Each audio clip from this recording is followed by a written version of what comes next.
it all changes. It's this magical realm where physics doesn't apply anymore. Do whatever you want to. The velocity of You just don't Mach understand 30, space. 37,000 kilometers per hour. That's about 13.5 times faster than a speeding bullet. Bullets move so fast that they can't be seen with the naked eye. That is what you must expect. That's about 13.5 times faster than a speeding bullet. Unless you use your intellect. Like, look, this is what I'm saying. Like, you can be this guy, right? You can be this guy. Watch. What you must expect.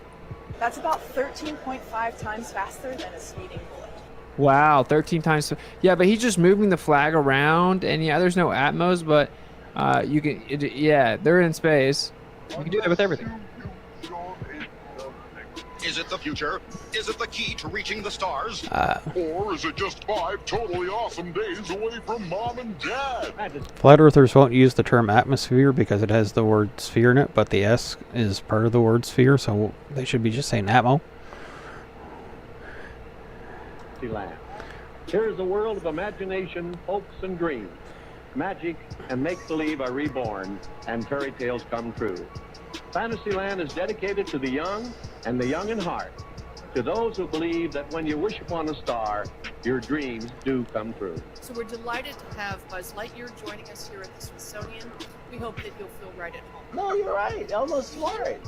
Wow, that's cool. Yeah. I'm okay with his dad. Dude, this is the ballers, bro. This is hilarious. These are like the baller apologists. Wow, that's cool. These are the baller apologists that we run into, bro. That you'll feel right at home. No, you're right. Elmo's smart. Wow, that's cool. Yeah. I'm okay with his dad. I really love it. Not everybody can be a robot polisher. That academia, as the holder of truth, plays an essential role, particularly today. Are you a blue dot? Get the flat Earth, sun, moon, and clock. Horizontal topographical plane, compass, magnetic declination, and inclination azimuth app today. Okay, let's see.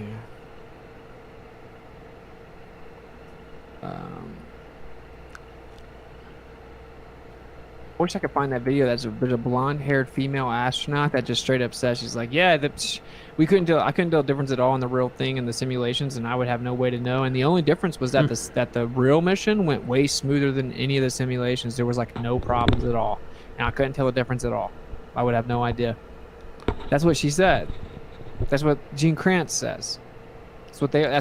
That's a good thing, because if the astronauts have a harder time in their training, and then when they get into space, they can just do their mission, and if they run into a situation, they can figure out what's going on. One notorious example is Apollo 13. They had a situation, they had to figure it out, and they had to get help from the ground crew, and the astronauts figured things out, and they were able to keep their cool and figure things out and get back home.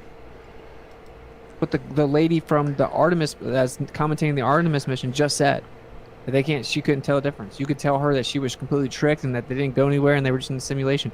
I think they know deep down, they're like, this is sketchy. Like, this seems just like the simulation. What's going on? I think they know that something sketchy is going on. I don't think they're in the know, though. Or are you going to come out as an astronaut and then like damage your whole personal like reputation and say, I think that what we're doing is fake? Like, of course you're not going to do that. You're going to convince yourself it's real. Anyway, let's see. Let me get some videos up. If you watch Globebusters, you may have seen a couple of these, but these are hilarious. And you have to believe these, right? You have to believe these as well, so... Or you just have to claim that NASA lied back in the day but doesn't lie now, which is obviously ridiculous. Let me find it. Any government agency probably tells a fair number of lies. There's like secrecy. They don't want people to know how their technology works. They don't want foreign actors knowing how things work or their plans, so they probably tell lies to cover stuff up like that. It doesn't mean everything they do is a lie.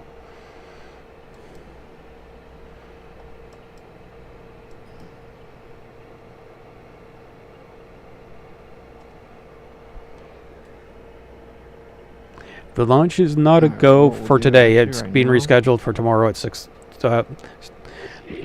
Just a second. I'll shut it down for a second. So here is them like... The launch is being rescheduled to... Their window is being rescheduled to 6:30 in the morning.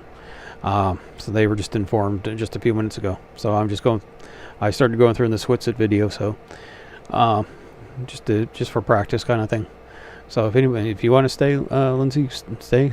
Anybody can stay as long as they want. Right now it's raining outside, so I don't have much to do. We're finally getting some rain, so yeah, it is a bummer.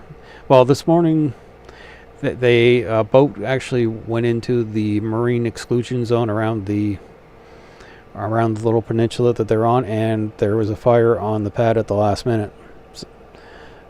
So they haven't had the greatest day today. But they're going to try again tomorrow. I think they got until the 27th. So at the end of the week to accomplish the mission, or to launch it. But yeah, it's a bummer for everybody. So hopefully though tomorrow they'll be able to launch it. So I'm going to go back to Whitsett here. There could have been a more ironically named person. Training for the moon landing. I didn't see them do anything like that on the moon landing. Well, they didn't. See how they're training? They're training for it with the wires attached to them. Yeah, to simulate low gravity. It doesn't mean they're going to do all these maneuvers on the moon.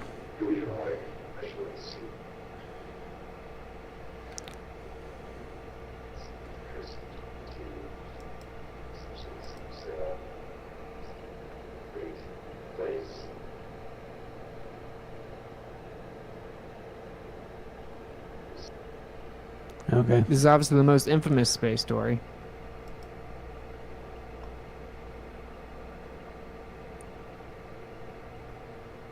Just looks like a little bit of a glitch. Let me find this other thing. Yeah, look how real this is, everyone.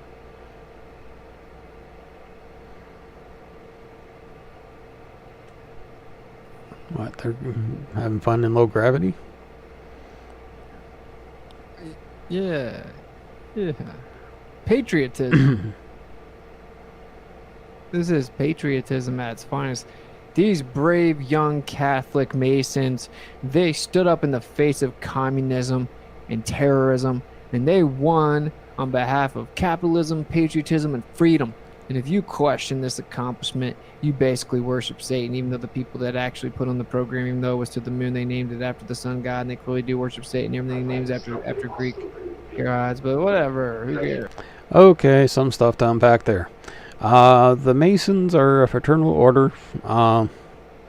Basically, they're a bunch of guys who get around. They do some charity work, and like my grandfather was a Mason, and so was his two brothers.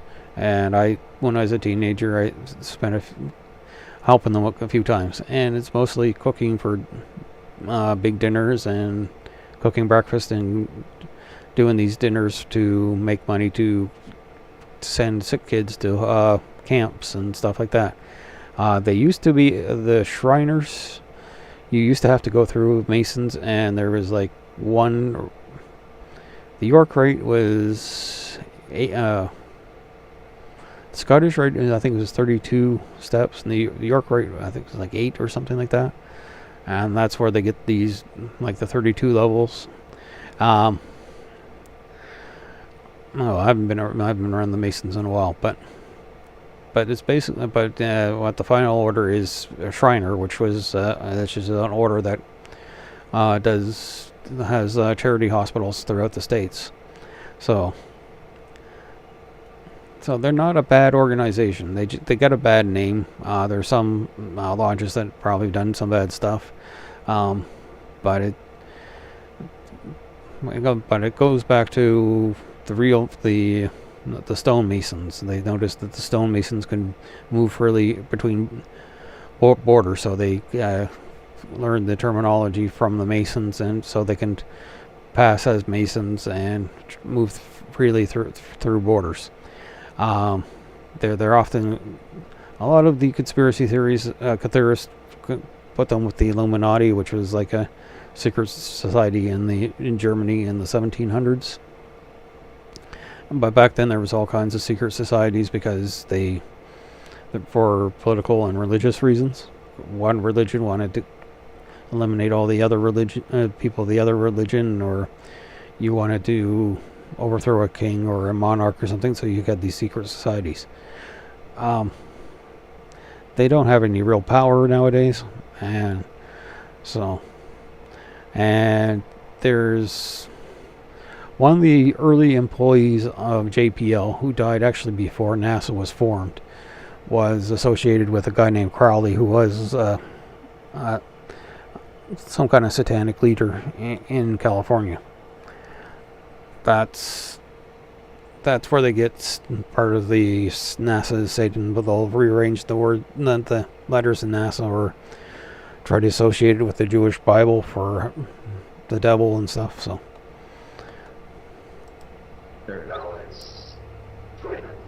why does it sound like that?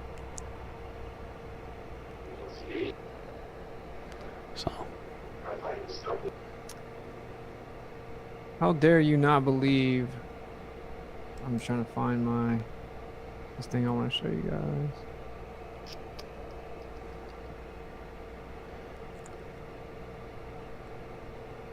Boom.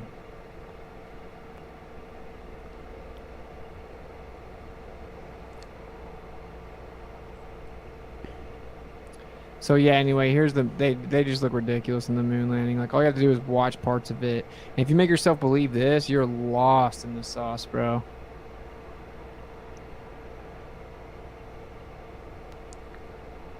Yeah, they're totally not on wires. Why would they lie?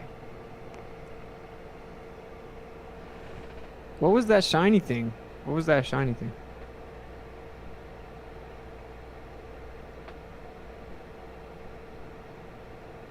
What shiny thing? What is that? What's this shiny thing right here? Could be an antenna for communications. This is very interesting.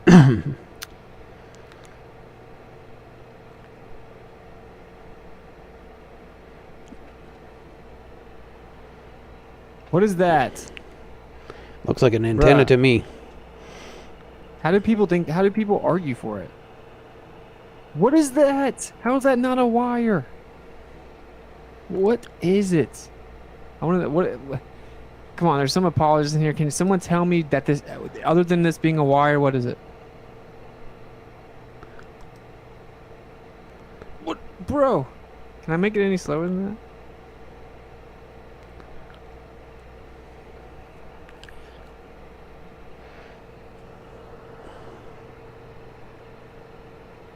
I just don't understand how that's not a wire.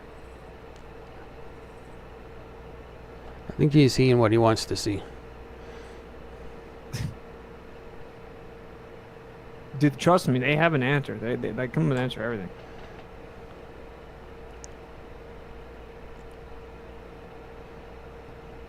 Oh, by the way, check this out.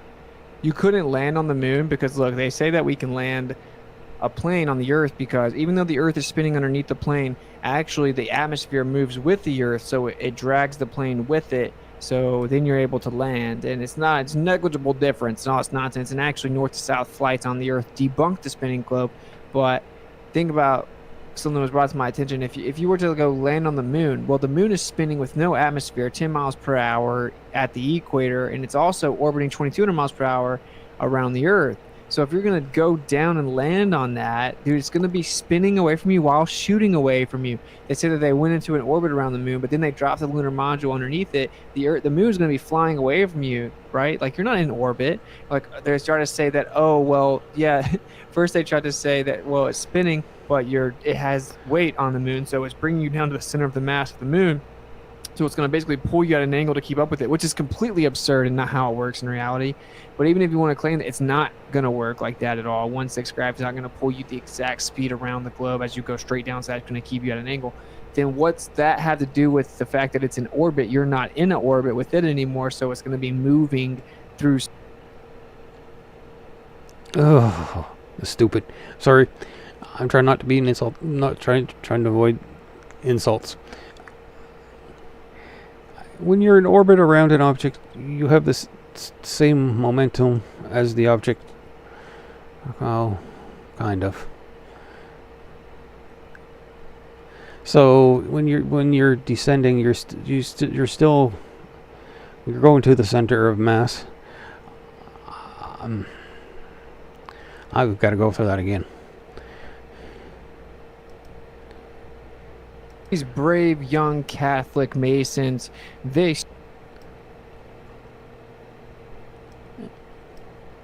What is it? I want to... What?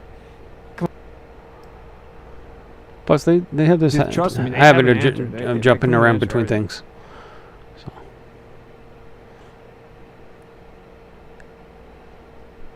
Oh, by the way, check this out.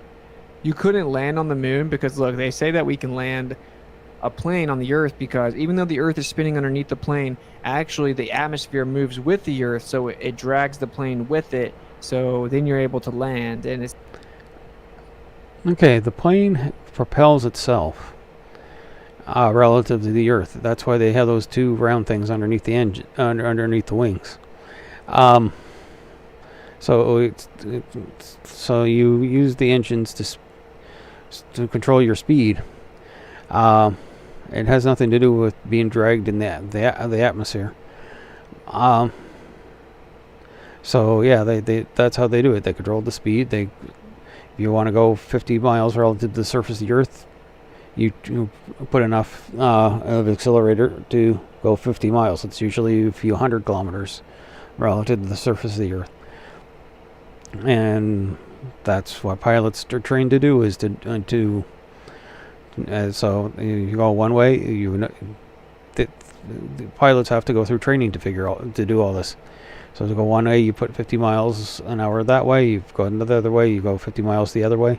You may have to do a little bit more to overcome the spin of the Earth, but it's not that much. And you have to worry about more like headwinds and tailwinds, because if you're headed into a headwind, it'll slow down the plane, and if you got a tailwind, it'll accelerate the plane. So if you're going west to east, you generally have a tailwind, and that will speed your trip up. And if you're going east to west, you're going into the wind, and that will slow you down. And these winds are created by jet streams, and it will generally from the Earth rotating, and from solar radiation and other factors. It's negligible difference. No, it's nonsense. And actually, north to south flights on the Earth debunk the spinning globe. But think about something that was brought to my attention. If you were to go land on the moon, well, the moon is spinning with no atmosphere, 10 miles per hour at the equator, and it's also orbiting 2,200 miles per hour around the Earth. So if you're going to go down and land on that, dude, it's going to be spinning away from you while shooting away from... This is what you call orbital dynamics. And there's some people who are very good at this. And the person who did it, okay, Witsit just did a video a few weeks ago about, is the Earth the center of the universe? And he said no woman was that smart. Before we had the electronic computers, we had manual computers generally known as women, and they did a lot of the calculations by hand or with simple calculation machines. Like the person who figured out the relationship between luminosity and distance for Cepheids was a woman named Henrietta Swan Leavitt. During the Apollo missions, there is Katherine Johnson, who did a lot of the manual calculations for the Earth for the orbitals, or for Mercury and Gemini and Apollo. Okay, and what not beautiful mind.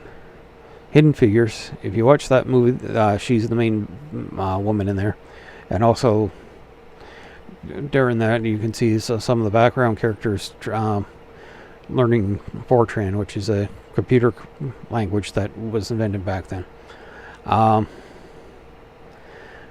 That's actually based off of the general story is based off of reality, and so they had these people doing these calculations, and they knew how to figure them out really precisely by hand. So just because he can't comprehend how these calculations are done, it doesn't mean they're not done. From you, they say that they went into an orbit around the moon, but then they dropped the lunar module underneath it. The moon is going to be flying away from you, right? Like, you're not in orbit. Like, well, if you're in orbit, you're in orbit, and so you're traveling along with the moon in its orbit. And then part of the calculations is trying to adjust the speed of the craft so it will go into orbit around the object, so everybody's sharing the same orbit. They started to say that, oh, well, yeah.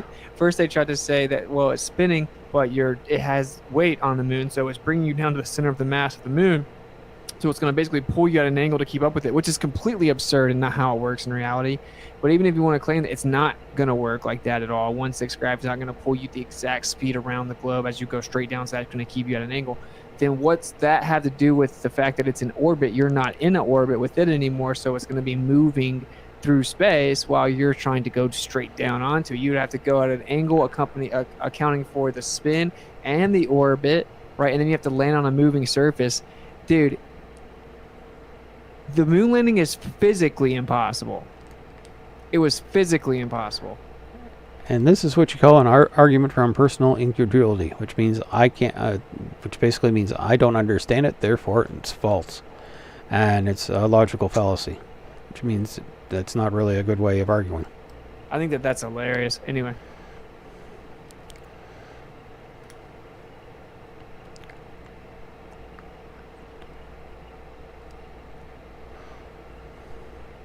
We don't have to get too much into the moon landing. I mean, it's obviously stupid and fake and dumb. Because you don't like it. Just trying to get these other videos put up for you.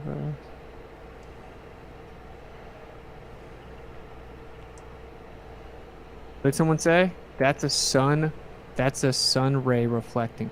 Reflecting off of what? That's a sun ray reflecting off of what? What are you talking about? Light reflects off of material. So what's it reflecting off of? Dude, trust me, they have an answer. They come with an answer everything. Okay, I'm going to enlarge it so I can see. Oh, by the way, check this out. You couldn't land on the moon because, look, they say that we can land Went too far plane back. on the Earth. Being on gravity, dude, it's so crazy. A random perturbation of the ether anomaly, duh. That would be better than what they're saying. And he said, duh. He actually said, duh. Is that what he said? Those been around for a while. Duh. Simple sun ray, duh. What is that? What? Yeah. I'm like, oh, okay. A sun ray? All right. Sorry, it's just it's just a bit of light hitting you're lost in the sauce. an antenna yes, or maybe something. some shiny gravity involved too. That is possible. Okay, you're officially trolling.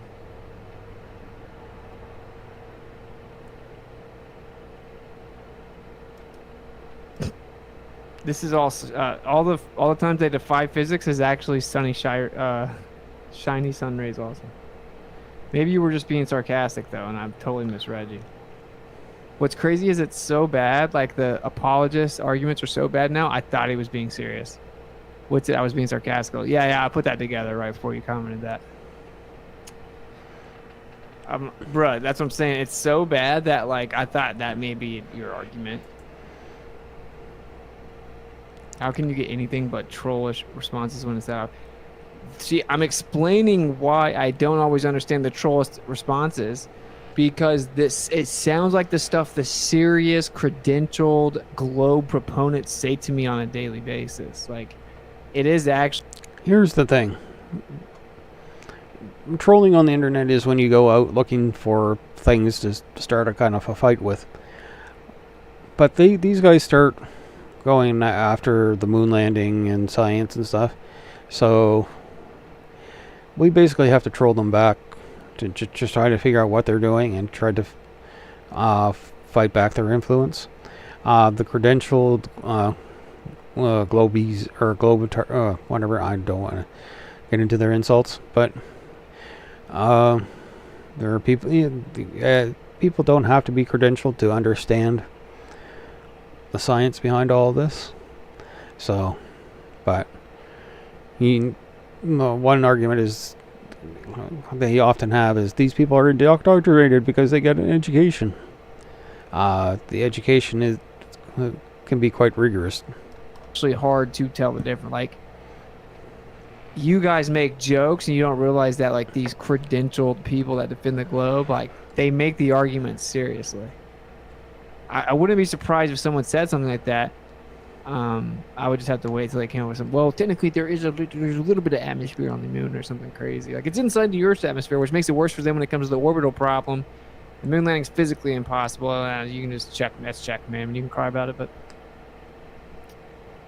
let's see here.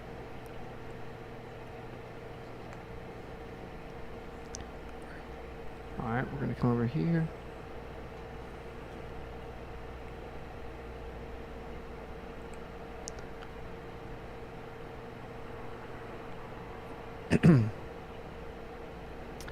Let's see how real this is.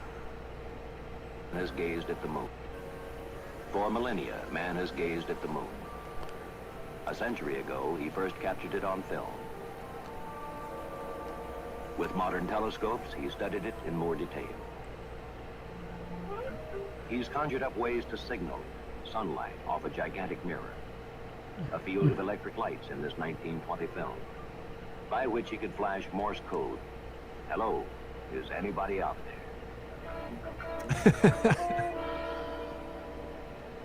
But until July 1964, our knowledge of the moon changed very little. Both the United States and Russia had launched unmanned lunar probes in the late 1950s with very little success. The United States, in fact, was not able to hit the moon until after years of delay and 7 failures.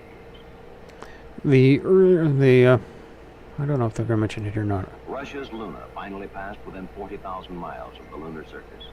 Yeah, it took them a few attempts to launch probes to the moon. There were some. There's part of the Ranger program. Is before the Surveyor, which we landed on the moon. Ranger had a few hiccups. One thing was there was a plug between two parts, and the cord for the plug, if it was for the part that was going towards the moon, would swing around and short out stuff. So they had to put the plug on the other side, and that's just every project like this has little steps like that they have to fix over time. So let's get back to it. What's funny is, like, they're clearly, what this shows is, now I'm pretty sure they admit that was fake, right? I'm just assuming they admit that's not real. I don't know. You never know nowadays. But what's funny about stuff like this right here, it shows that they are using little models with fake backgrounds to make it look like stuff flies in the sky. So they are constantly practicing with little models. This is just to show people on television what's going on.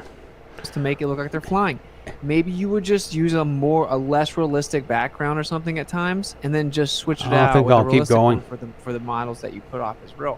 To pretend it's impossible that they could show you fake footage with models, then claim like, oh, they were using models to show you fake footage at the same time, is ridiculous. How does west to east circumnavigation work on a flat Earth? You just come back to where you started, using the compass, which points to the north, which is in the center. Luna finally passed within 40,000. I'm going to let that one pass. Luna 3 in 1959. Look, they have stars. From the far side of the moon. See, now this I'm very interested in. I haven't fact checked this yet. But if they release these alleged official pictures, they stamped what they claim the dark side of the moon looks like. I'm like, they can't go back on that. So we could compare this to like the other claimed shots of the back of the moon. But I will say, if they do all match, it doesn't surprise me either, because they all kind of work together, right? Like, obviously, they obviously all work together. You know, the funniest argument I hear from people that try to be like space agent, like space travel apologists, they're like, "Oh, all the space agencies are in on it. Oh, you think all the space agencies are in on it?" And it's like, have you even seen the other space agencies, dude? Why would you say that? Have you seen the other space agencies? Let me see if I have a meme for you. Like when people say that, I'm like, bruh, that is, you do not want to go there. Like, stick with NASA. Trust me. NASA's like the best you got. Yeah, here we go. I'm gonna drop it in Skype. I mean, in Telegram.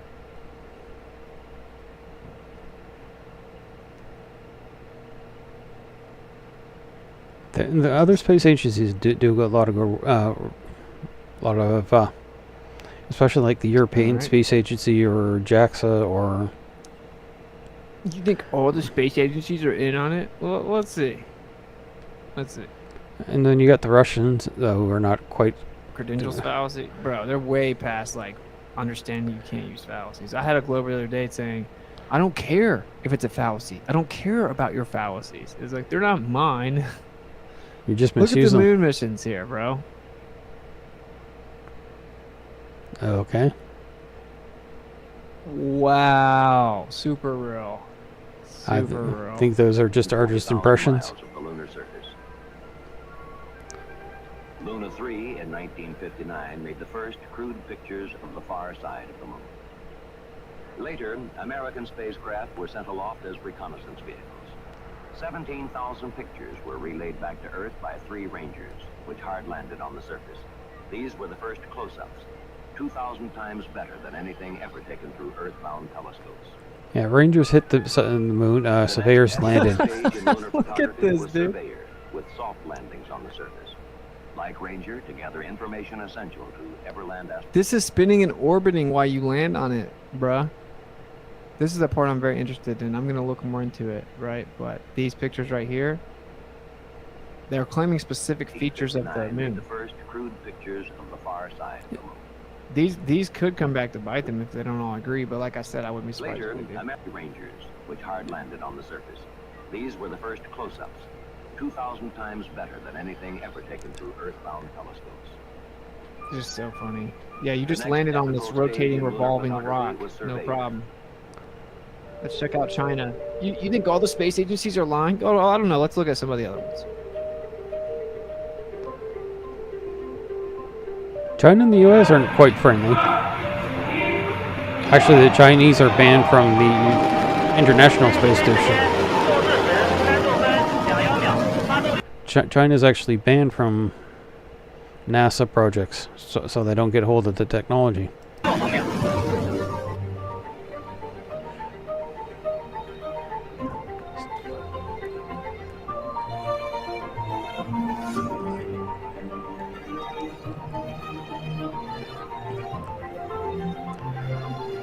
Someone said, so you can tell it's straight because it looks so gay. These are just animations trying to prove what they're going to do, or show what they're going to do.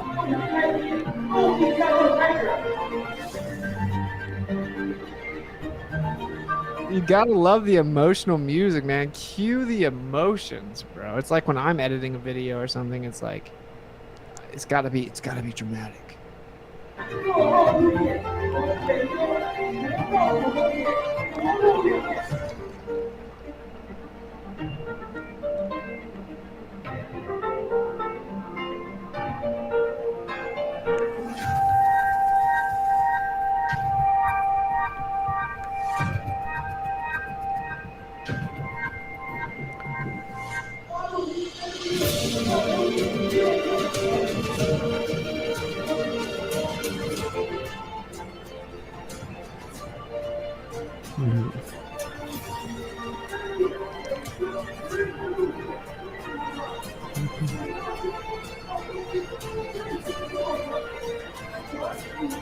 Yeah, okay.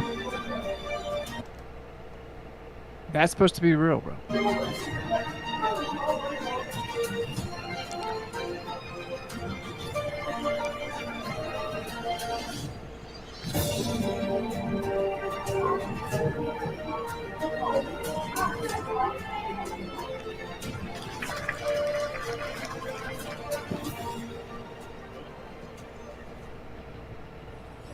This is the part that's easy to do, right? Like the lander landing back on the Earth is not hard to do. That's I want tricky. to show you this, like the real footage, show you tons of it. Oh, mission accomplished! Mission accomplished. Oh yeah. Oh, what's funny? Did you guys hear that on that? Oh, I bet. On that other one, they showed. They're like, we will be flying over the lunar sites, but it's dark. We won't be able to see them. It's like, what a joke. Because it's hard to fake stuff. It's hard to fake stuff that has to be exactly like it's supposed to be. You have to factor in all kinds of variables. They don't want to show you that stuff. They don't want to maximize risk.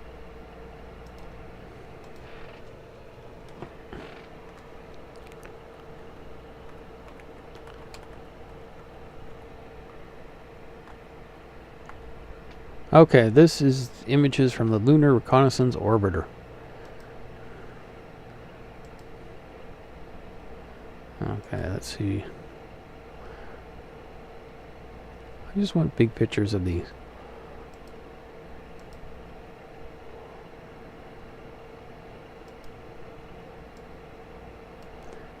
And you can see that they found.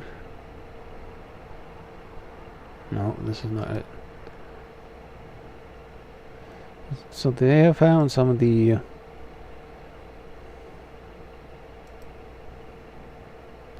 they have seen some of the, at least they have Apollo 17 here. And then you see the rover track. So yeah, they found them. Not hard to find.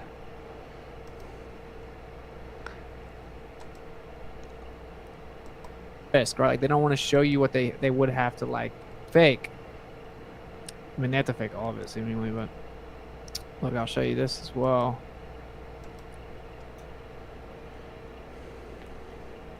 Don't strike my freaking channel, man.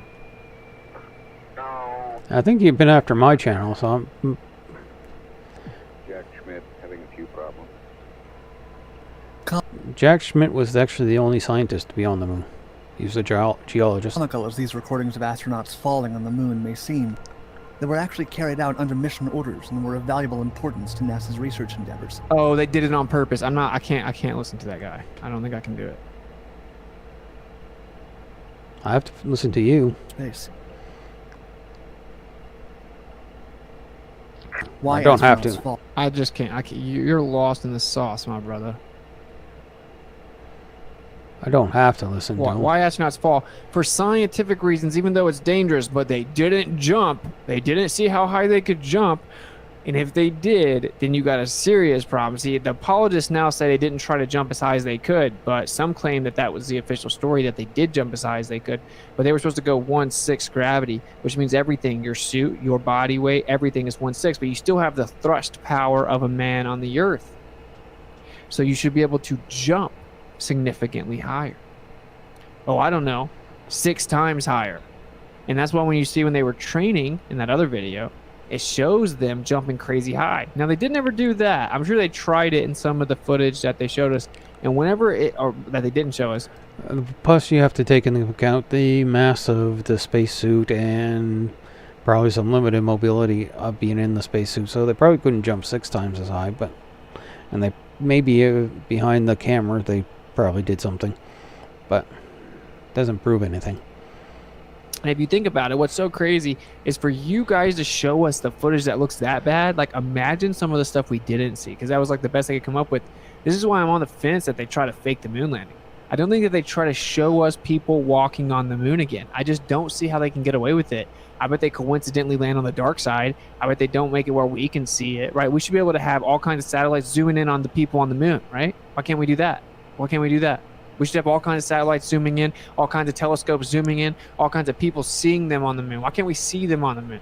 Shouldn't we be able to see them on the moon? Shouldn't we be able to see the spacecraft actually physically going and landing on the moon? And can we get like all kinds of angles of it? Can we get like live coverage of it?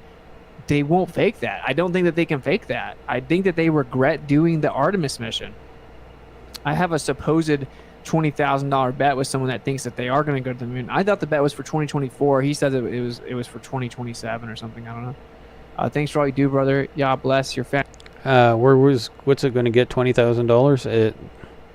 They had to, for him to go to Antarctica, he had to basically go as somebody's security blanket because somebody didn't trust the normals going down there alone with them, and that was about $30,000-$40,000 at least. And he claims he has $20,000 to bet about going to the moon. Thank you so much, Broken Tail, for the $20 super chat and the kind words. Much love. This is totally real. Oh, there you go. So wait, how did he get pulled up though? He used his muscles. Looks like he just so did he the does push-up. noticeably kind of push there, which is why he's selectively showing the ones that look kind of real, right? You could say he pushes up there, right? Yeah. Okay. What about where he doesn't push up and gets jerked up? What about those? You just want to leave those out?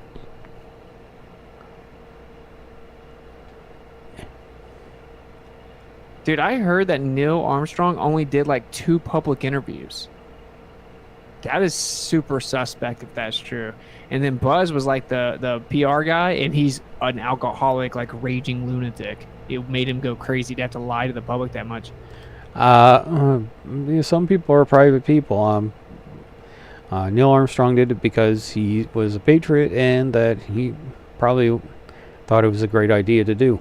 Buzz, yeah, he's kind of in the public spotlight a little bit more, but and he got depressed soon afterwards. Here's the thing: you go to a place where nobody else has gone before. You've orbited around the Earth beforehand, and you flew fighter jets, and you got a PhD in orbital dynamics or rendezvous mechanics. And things kind of like regular day-to-day life would probably make you a little down at times. So he got a little depressed and drank a bit. But he didn't go around trying to ambush people like Bart Sabrill. Anyway, let me show you guys this right here.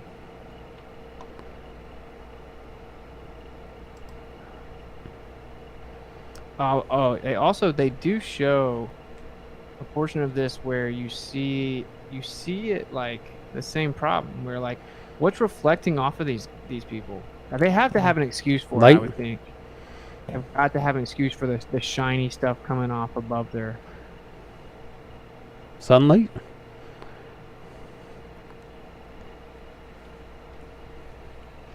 I don't know. I was looking through this, and one of these also shows like the shiny reflection, but I don't know where it is.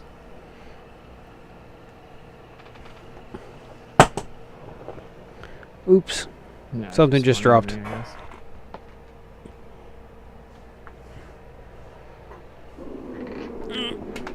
It's supposedly real footage from China.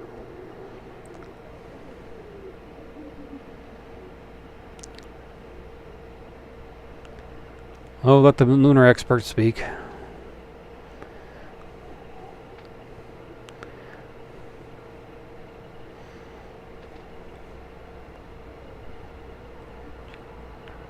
You can't do that on the moon, dude. The moon is rotating and orbiting with no atmos. You can't do that. You can't do this on the moon, dude.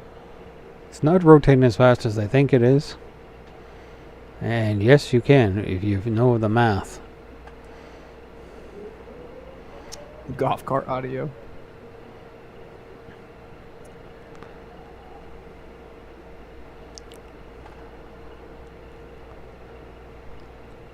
Dude, this is defying physics, dude. I knew the Chinese was really good at infringing on freedom. I didn't know they could infringe on physics. And dude, space is such a like effective lie that people go around becoming Chinese government propaganda apologists. People begin to defend the propaganda from China. They want space to be real so bad. It's pathetic.